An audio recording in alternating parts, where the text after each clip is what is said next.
Hello everybody and welcome back to Oxygen Not Included, our guide to the maximum difficulty setting, episode 3. I wanted to do just a really quick video because I haven't posted content in quite a while.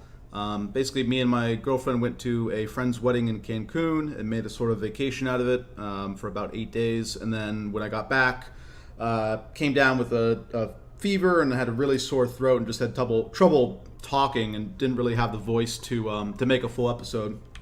And then I made this episode, but unfortunately forgot to have my mic on, so I posted an episode with silence to the channel. But anyways, I'm just going to redo the episode very quickly and basically say that I'm still making content, and as soon as my voice is kind of recovered a little bit more, I'll be making more in the future. As well, if you can think of anything that I can do that doesn't really involve me talking for 30 minutes straight, because that's kind of what my weakness is right now, put a comment down in the section below and tell me what you'd like to see. All right, so this is going to be a pretty basic build. This is something that you want to have fairly early on. Here we are at cycle 60, 50 cycles from where we last left off when we did our cycles 1 through 10 episodes. And we have ourselves here a fully plumbed bathroom.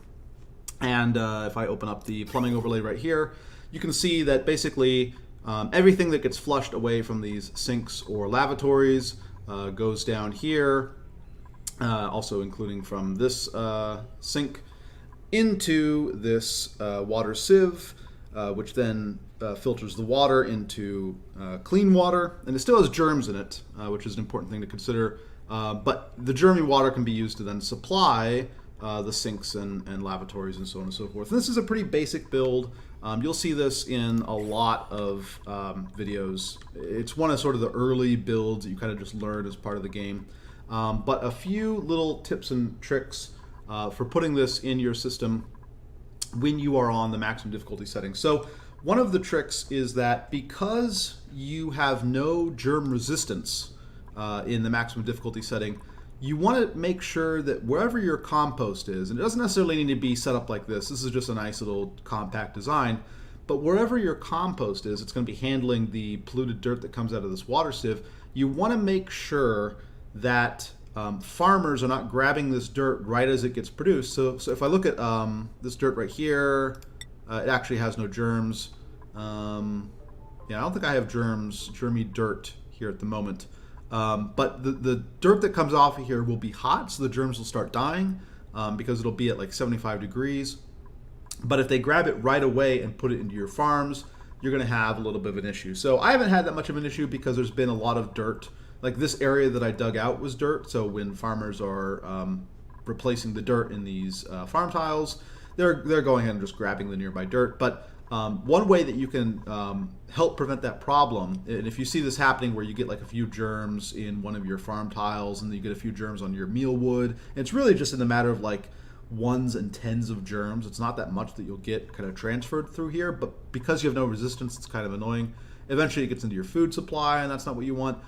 To avoid that, you can have a manual airlock, or not even a manual airlock, just any sort of door, and set custom access for who's allowed to come in and visit this compost. And this is one way that you can set up the custom access, where you just have one set of people that are allowed in and out, right? You just set the default to 0 and then pick a couple people that can go in.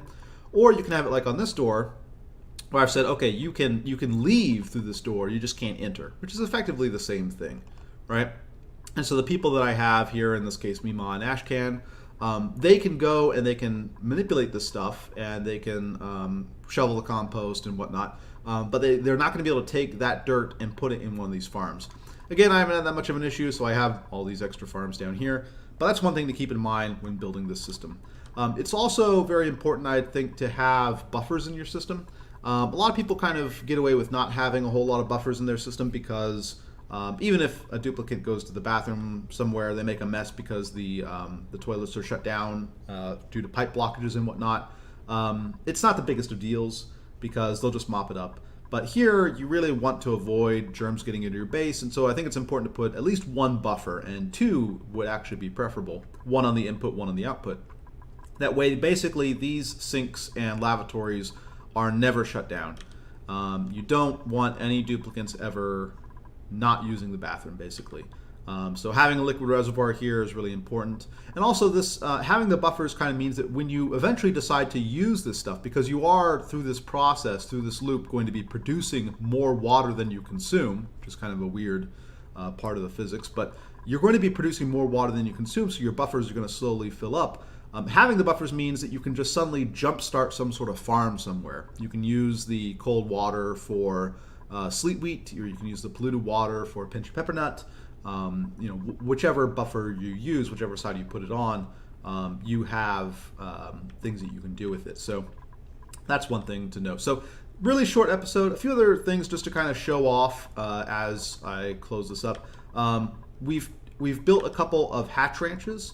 And this is really where the next big step is in having automated hatch ranches, because automated hatch ranches really solve pretty much all of the problems that you have in hard difficulty. All of them except for germs, basically, because the hatch ranches give you really high morale food, barbecue, once you have access to pinch of pepper nut. The pinch of pepper nut barbecue plus meat thing also has a big stress reduction buff on it, which is great. And it's settling your calorie deficit. And at the same time, you'll notice that all around my base, I'm powering everything with a combination of coal generators and smart batteries. It'd be nice to have more coal, and hatches produce coal. So having hatch ranches is one of the big next steps that you want to move towards, and was going to be the topic of my next video in this series. Again, I just wanted to make a short video to let you guys know that I'm basically still alive, and that the reason I hadn't posted content was that I was in Mexico. But yeah. You want coal to power your setups, right? I've got a bunch of them everywhere. You want the food that comes from it. You want the quality of the food that comes from it. You want the stress reduction buff that comes from barbecue. All that stuff is really important. Everything else in the base is pretty normal at this point. We've replaced the algae terrariums up here because now we have just tons of polluted water, right? Here's 2 tons of polluted water basically per tile, 2.5 tons, 2.5 tons, 2.5 tons. If I let this run for a little bit, we see that replacing it with deodorizers just means that as soon as the polluted water gets produced, the deodorizers turn it into oxygen. Perfect. I still have algae terrariums down here, and this is kind of a mess, but people don't really go down here very much.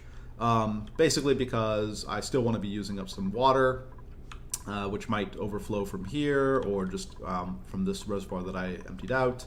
And I also want to get rid of CO2 in my base. So we have a lot of farms, we have a lot of food. I've got 100,000 calories at this point. I've got lots of oxygen, basically, because I have about 88 tons of polluted water sitting around here, slowly being turned into oxygen. My filtration medium is still pretty good. I've got 80 tons of sand as well. And then we've basically just been exploring out a little bit. Going into the cold biome, we tapped into this cool slush geyser, so it's slowly filling up a little area over here. And yeah, grabbing wheezeworts. One thing to note, I suppose, about for those of you who are still kind of unfamiliar with this setup, the water sieve takes water and outputs it at 40 degrees. So this whole setup will slowly start to heat over time, or at least it'll heat up to 40 degrees if you kind of leave it unattended. Just putting in something like a wheezewort, if I look at the temperature over here, is going to keep it nice and chilly. I have some other ones kind of spaced around here just because I gathered them up and wanted to put them somewhere. But even just one wheezewort is probably going to be enough for this system. 26 degrees, 26 degrees, 22 degrees, 23. Yeah, this is all fine. So yeah, quick video discussing the sort of infinite looping bathroom and little modifications like this door system to make sure that you don't get germy composted dirt going into your farms. Pretty simple, pretty easy. I think a lot of you are going to be familiar with it. Again, this video is mainly just to let you guys know that I'm still alive, still kicking, and plan on releasing content pretty soon in the future. So anyways, have a nice day, and I'll see you next time for episode 4, where we go over, I think ideally, the automated critter feeders and automated critter killing, and then just I have my little cooking area over here. All right, see you guys next time.